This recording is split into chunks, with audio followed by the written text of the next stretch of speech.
हाँ, यही मुख्य समस्या है और फिलहाल हमारा ध्यान इसी पर है। अब तक 4 लोगों के घायल होने की घोषणा की गई है। उनमें से एक की हालत गंभीर थी और बाद में जिस अस्पताल में उसे ले जाया गया, वहां ये घोषणा की गई कि उसकी हालत अब मध्यम है, तो वो अभी भी मुश्किल स्थिति में है। दूसरी ओर बाकी लोग हल्की हालत में हैं, जिनमें से कुछ लोग सदमे से भी गुजर रहे हैं।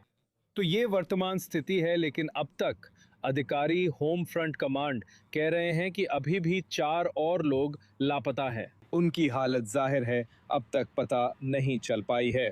और चलिए बात करते हैं कि यहाँ असल में क्या हुआ, इसकी शुरुआती जांच के बारे में भी। हम एक यूनिटरी वॉरहेड की बात कर रहे हैं, 450 किलोग्राम विस्फोटक जो हाइफा की ओर निशाना साधे हुए था। इसे रोकने की कुछ कोशिशें की गई थी, लेकिन लगता है कि इंटरसेप्टर इसे रोकने में चूक गया।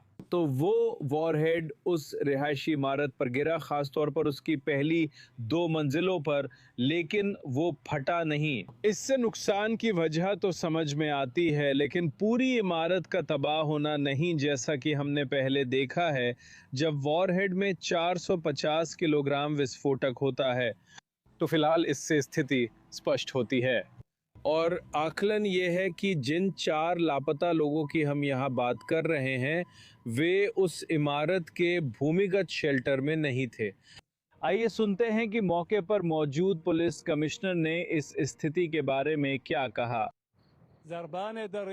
यहाँ 4 लोग लापता हैं। हम घटनास्थल पर काम कर रहे हैं। घटनास्थल पर काम करना बहुत मुश्किल है। ये एक जटिल स्थिति है क्योंकि यहाँ ढलान है और एक इमारत ढलान पर खड़ी है। इसी कारण ये कठिन है। होम फ्रंट कमांड और अग्निशमन एवं बचाव सेवाओं के साथ मिलकर हम सभी को ढूंढ निकालेंगे।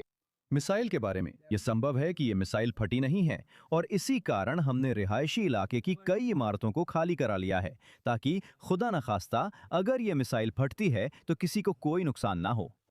हमारी टीमें इस मामले से निपट रही हैं।